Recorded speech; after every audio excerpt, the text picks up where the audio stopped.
من میوانێکم هەیە میوانەکەش سوهەیب مەسعود بەڕێوەبەری کارژێڕی گروپی لۆما فێچەرز بۆ وەبەرهێنان ئەم کاتت باش بەڕێز مەسعود وەکە بینین میدیای ئیماراتی بە گرنگیەوە باسییان لە سەردانەکەی سەرۆکوەزیرانی هەرێمی کوردستان بۆ ئیمارات و قۆڵکردنەوەی پەیوەندیەکان لە نێوان هەردوولادا کردووە تەنانەت هەندێک لە میدیاکانی ئیمارات ئەم پەیوەندیانە بە پەیوەندیەکی برایانە وەسفەکەن لە نێوان سەرۆکوەزیرانی هەرێمی کوردستان و سەرۆکی ئیمارات ئێوە ئەم گرنگیدانەی میدیای ئیماراتی بۆ ئەم سەردانە و پەیوەندیەکانی نێوان هەرێمی کوردستان و ئیمارات چۆن هەڵەسەنجن؟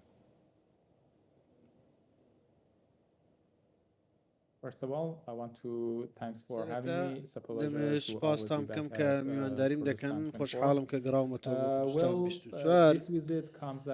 ئەمە لە کاتێکدایە لە ساتێکی زۆر گرنگ ئەو سەردانە دەکرێت چ بۆ هەرێمی کوردستان چ بۆ ئیمارات کاتێک هەرێمی کوردستان کار بۆ وەبەرهێنانی نوێ و ڕاکێشانی وەبەرهێنان و فرەچەشنکردن دەکات لە هەمان کاتدا ئیمارات هاوبەشیەکانی فراوان دەکات لە ناوچەکە بە دیاریکراوی لەگەڵ ئەو شوێنانەی کە توانیان هەیە ببن بە ناوەندێکی هەرێماتی بۆ بازرگانی و کارسازی بۆیە کاتەکە کاتێکی استراتیژیە ئیمارات یەکێکە لە باشترین سەرکەوتوترین نمونونەکانی گەشە سەندن و لەسەر ئاستێکی باڵای ژێرخانی جیهانیدایە ژێرخانی تەکنەلۆژیا و پێشکەوتنێکی زۆری هەیە هەرێمی کوردستان ئێستا بە دوای ئەم جۆرە هاوبەشیە و پەیوەندیە دەگەڕێت لە کاتێکدا بازرگانی تێکەڵ بکرێت لەگەڵ تواناکان و خاوەن ئەزموونەکان ئەمە ئاماژەیەکە بۆ لە پەڕەیەکی نوێ نەک تەنیا سەردانێکی سیمبولی بێ بەڵکو زەمینە سازی دەکات بۆ هاوبەشیەکی بازرگانی و هاوبەشیەک کە پشتیوانی لە گۆڕانکاریەکانی هەرێمی کوردستان کە لە ساڵانی ئایندەدا زۆر باشە هەروەک چۆن هەرێمی کوردستان خوازیاری پەیوەندیەکی تونتوتۆڵە لەگەڵ وڵاتی ئیمارات ئیماراتیش بە گرنگیەوە لەو پەیوەندیە لەگەڵ هەرێمی کوردستانە ڕوانێت ئەم تێڕوانینەی ئیمارات لە چیوە سەرچاوی گرتو؟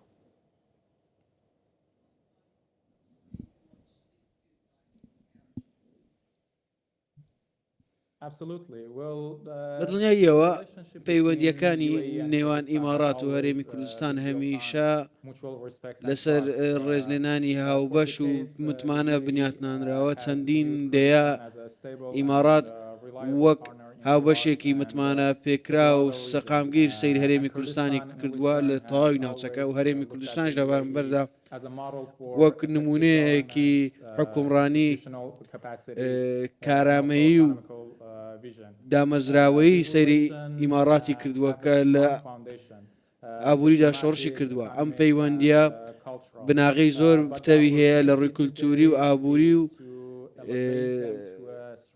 دیپلۆماسیەوە بەڵام ئێستا دەرفەتەکە ئەوەیە پەرە بسەنێت بۆ قۆناغێکی استراتیژی بۆ نمونە بێکەوە کارکردن نێوان دامەزراوەکان و نێوان بۆردی وەبەرهێنانمان وەزارەتەکانی ئابووری و وەچەرخانی دیجیتالیمان هەروە لە کەرتی تایبەتیش کار بکەین ئیمارات ئەزمونێکی زۆری هەیە لە دامەزراندنی حکوومەتی بچووک و ناوچەی ئابووری ئازاد و هەرێمی کوردستان دەتوانێت سوودێکی زۆر لەم ئەزمونەی ئیمارات وەرگێت ئەوەی کە من تێبینیم کردووە لە کاتی کۆبوونەوەکەم لەم هەفتەیە کاتێک لە هەرێمی کوردستان بووم لەگەڵ شاندەکەی خۆم هاتین شاندەکەمان هاتین سەیری دەرفەتەکانی وەبەرهێنانمان دەکرد لە هەرێمی کوردستان کۆبوونەوەمان لەگەڵ دەستەی وەبەرهێنانی هەرێمی کوردستان کرد لەگەڵ نووسینگەی سەرۆکوەزیران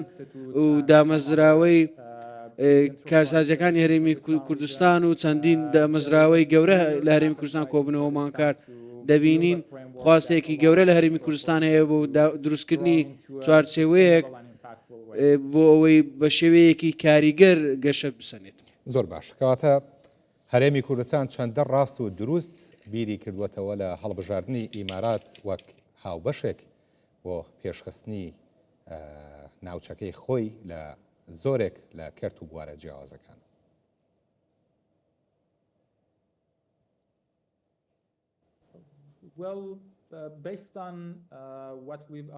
لەسەرەوەی ئێمە تێبینیمان کردووە وڵاتە کۆمپانیای ئیماراتیەکان خواستێکی زۆریان هەیە بۆی لە بازاری هەرێمی کوردستان کار بکەن.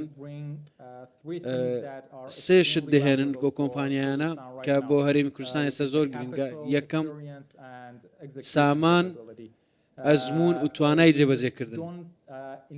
ئێمە تەنیا وەبەرهێنان ناکەین بەڵکو دەشگەێنین چ لە ڕووی ژێرخان بێت یاخود وزەی نوێبەوە، لۆجستی، خزمەت گوزاریە داراییەکان یاخود میوانداریکردن یان هەر کەرتێکی دیکە وەکو تەکنەلۆژیا.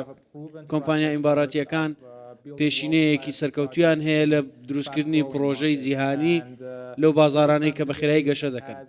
ئەمڕۆ هەرێمی کوردستان توانایەکی زۆری هەیە ئەوەی کە دەبینین کار دەکات بۆ بەسەردەمیانەکردنی چەندین کەرت و دامەزراوە لە ڕووی بابلین بانکی، ژێرخان، گەشت و گوزار، بۆ نمونە ڕێڕەوەکانی لۆجستی. بۆیە کۆمپانیا ئیماراتیەکان پێگەیەکی زۆر تایبەتیان هەیە بۆ پشتیوەی پشتیوانی لەمە بکەن و بە گوێرەی پێوەرە نیشتیمانیەکانمان کاریان لەگەڵ بکەین. حکومڕانیەکی بەهێزمان هەیە و کارامەیی ناوەندیش بوونی هەیە. خاڵێکی دیکە کە گرنگە گواستنەوەی زانیاری و تێگەیشتنە سوودوەرگرتنە لە کۆمپانیای ئیماراتیەکان. کاتێک کۆمپانیای ئیماراتی دەچێتە بازارێکی نوێ تەنیا وەبەرهێنان ناکات. ئێمە کار لەسەر باشترکردنی تواناکان دەدەین و بەهرەکان بەرەو پێش دەبین کە زۆر گرنگە بۆ ئەو بازارانەی کە گەشە دەکەن وەکو ئەوی لە هەرێمی کوردستان هەیە. ئەمە تەواوی سیستەم و ژینگەکە بەرەو پێش دەبات، توانای پێدەدات.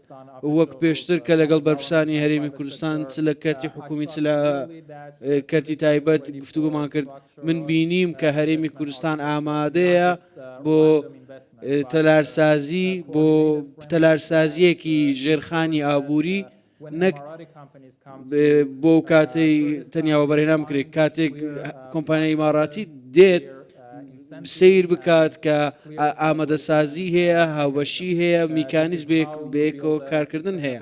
ئێمە بەو شێوەیە دەتوانین بەرەو پێشچوونێکی درێژخایانمان هەبێت و هاوبەش. زۆر باشە.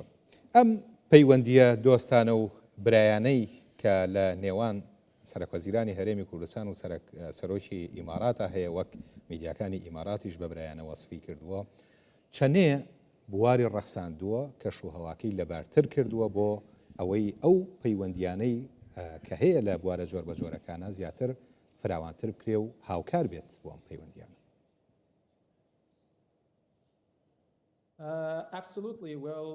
بەدڵنیایەوە ئەوەی ئێمە دەیبینین بەلایەنی کەم لە قۆناغی ئێستا جگەل لە حکومڕانیەکی پەیوەندی دۆستانەی نێوان هەردوو حکوومەتی هەرێمی کوردستان و ئیمارات دەبینین پەیوەندی ئابووریش لە نێوان ئیمارات و کوردستان هەیە.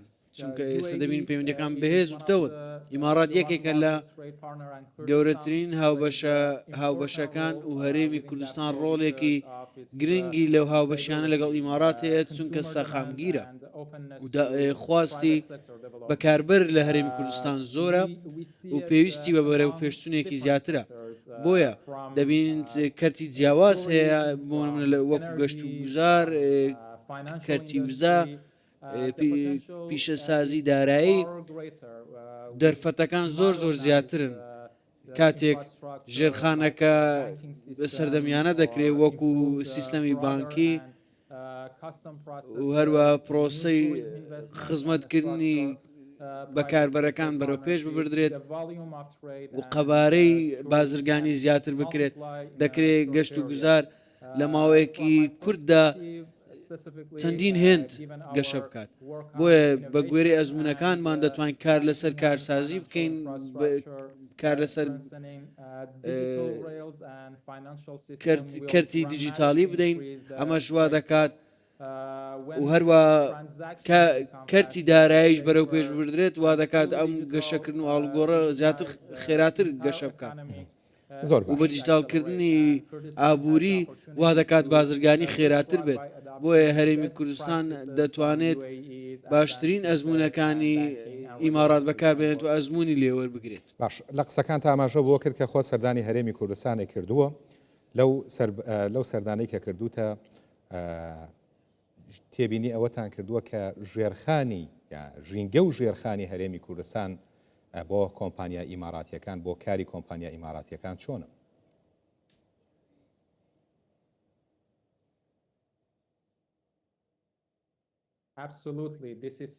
بڵێ ئەمە شتێکە من پێی سەرسامم نەک سوپایز بووم کاتێک بەم دوایانە سەردانی هەرێمی کوردستانم دەکرد بۆ نمونە سەیری کەساتەکانی حکوومەت و کردی تایبەتم دەکرد جگە لەمەش کە ئێمە سەیری ئەوەمان کردووە دەست پێشخەری نوێ هەیە لەلایەن بازاری هەرێمی کوردستانەوە بۆ گۆڕینی ژێرخانەکانی و ئابوووریەکەی بەرەو پێش ببات لە ناوچەکە. ئەمە شتێکە سەیری دەکەین توانایەکی گەورە و زۆری هەیە. ئێمە بۆ شێوەیە سەیر دەکەین کە هەرێمی کوردستان و ئیمارات دیدگایەکیان هەیە بۆ سەقامگیری و گەشە سەن و پەیوەندی نێودەوڵەتی. سەردانەکەی بە ڕێزیان سەرۆک وەزیران بۆ ئیمارات ئاماژەیەکی ڕوون و ئاشکرایە کە هەرێمی کوردستان ئامادەیە ڕوو لە قۆناغێکی نوێی ئابووری و وەچەرخانی تەکنەلۆژی بکات بە هاوبەشێکی ڕاستەقینە و چوارچێوەی ژێرخانی بۆ ڕاکێشانی وەبەرهێنەری جیهانی و کارسازان. کوردستان دەتوانێت خۆی وەک لە داینامیکترین شوێنەکانی عێراق و ڕۆژهەڵاتی ناوەڕاست دی بکات. بۆیە ئەمە ئەو ئاراستەیە کە هەرێمی کوردستان بەرەو ئەو ئامانجەوە هەنگاو دەنێت و هاوبەشێکی سەرەکی هەبێت وەک ئیمارات. زۆر باشە سوهەیب مەسعود بەڕێوەبەری کارژێڕی گروپی لۆما ڤێنچەرز بۆ وەبەرهێنان زۆر سپاس بۆ کاتەی بێمت بەخش.